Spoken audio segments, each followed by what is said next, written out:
Hey y'all, welcome back to Nature's Pride. For those that watched our last video, we've got about 2.5, almost 3 acres of the 5 acres cleared. The tractors are going a little slower than we anticipated, but that's, I guess, just part of it. With the tractors, we also had to bring in some workers in order to pull the tee out of the way and to tie the chain onto each tee bush as the tee is pulled. These boys come from North India. They don't really have any relationships down in the south. They don't really have a place to stay. So part of their wage is an accommodation or a place to sleep on the property. Right now we have a little 10x6 room that they're staying in. It doesn't really give them much space at all.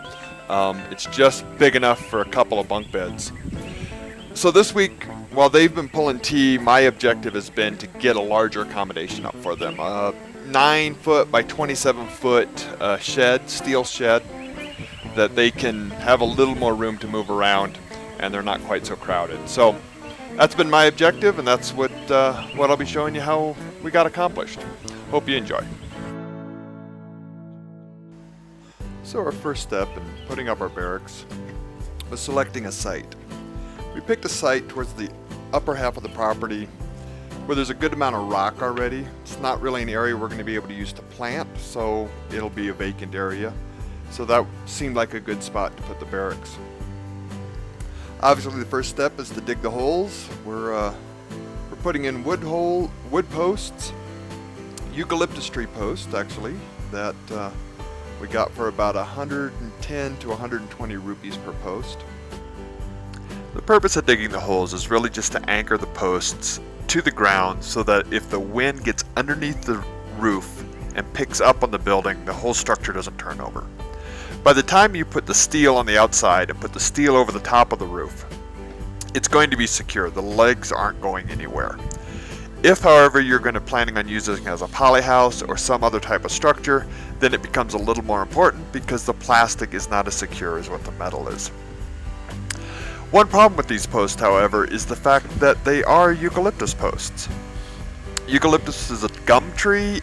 Termites love gum trees, and the land is full of termites.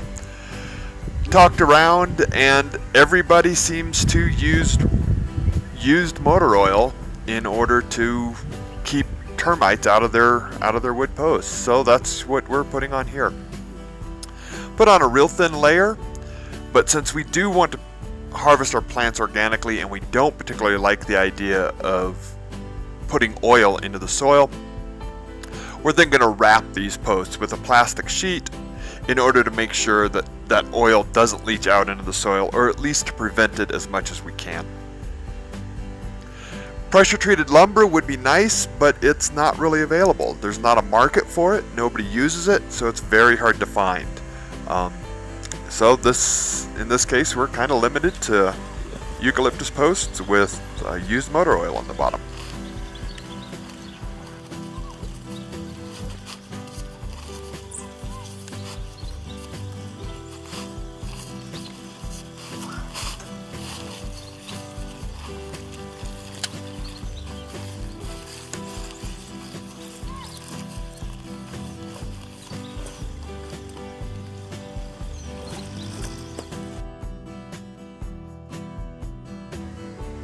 Oftentimes around the farm, when you're working with plastic, you have to make sure you get UV treated.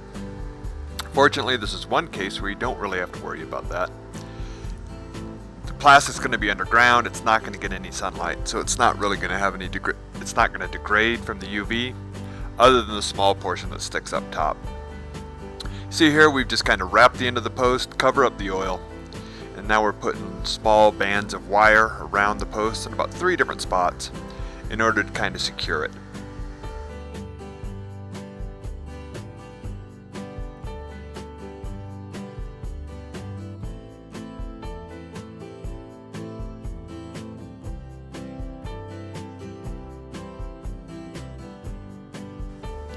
So now we have a little more progress.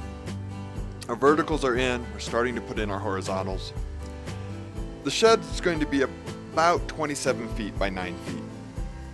So each post is placed about 9 feet apart. We have a total of 8 total uprights that have to support 4 horizontals. The horizontal posts are attached to the upright posts by simply drilling a 1/4-inch hole in the top of each of the horizontal posts and a 1/4-inch hole in the top of each of the vertical posts. We then take a 1/4-inch piece of rebar and drive it through both holes. Once one end is secured, you can lift it up and find where the hole should be on the other end. Obviously, working with timber, not everything is square, not everything is straight, but you do the best you can. If you can measure between your posts to make sure your holes are 9 feet apart, that's not a bad idea, but it's also not necessary. I fixed the other end of the horizontal by simply drilling the hole in the upright post first, then laying the post on the rebar so that I could get a good mark to find out where to drill the hole for the horizontal post. So by the end of the first day, we had all of our uprights in place as well as all of our roof supports. After this, the next step is to start putting in your horizontals on your walls in order to give you something to attach your metal to.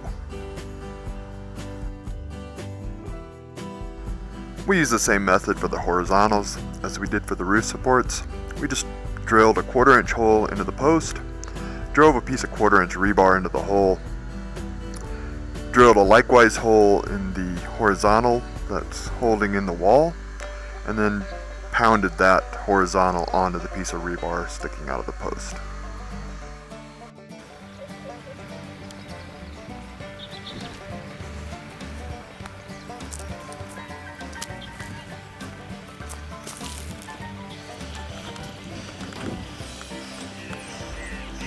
So at this point the structure is basically complete. Now we just need to start putting the metal on. The next step, however, is going to be to hang the door. Since we're working with timber, as you can see, a lot of the wood is crooked, not necessarily square, but it's good enough for what we're trying to accomplish. The problem is when you're hanging the door, though, you really need to square it up, otherwise the door is not going to be able to open and close.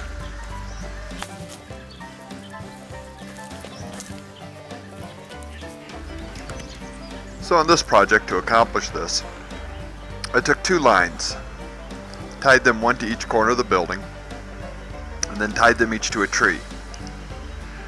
By tightening and loosening those lines, I was able to get the doorpost to which the door will attach fairly level.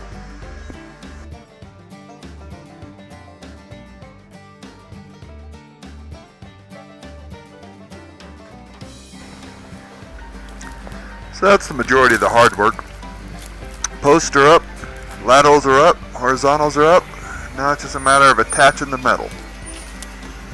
We used 1/4-inch screws, self-tapping, tapped right through the metal pretty easy. Going through 2 layers of metal was a little difficult, but we did get it accomplished. A couple things to remember when attaching your roof. You always want to go in the top of the bend, not on the bottom of the bend. It would seem easiest to put the screw through the valley of the metal. But if you do that, then that's where the rainwater is going to collect. You want to put your screw through at the peak.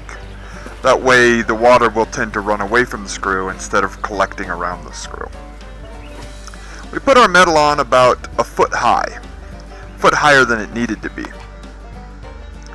This saved us on metal, and we also needed to put rocks around the base of the metal house anyway in order to keep animals from digging in. So we just moved the metal up about a foot. That then allowed space to put rocks in underneath the metal. And then after we laid the rocks down, we covered it all with dirt. And that's what she looks like from the inside. The holes in the areas at the top and any spots that we don't get covered, we'll either put silicone in to keep the water out, or we'll put insect netting in order to keep insects out. We put a semi-clear piece of plastic roofing about halfway through on the roof in order to give a little bit of light inside during the day. And the project's complete. A little bit of work left to do. Still need to run the electrical, still need to silicone some of the holes and put in the bug netting.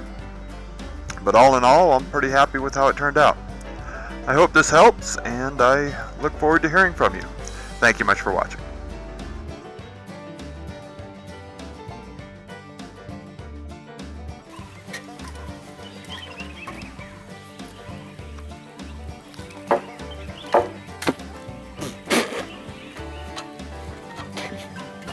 Get that on video.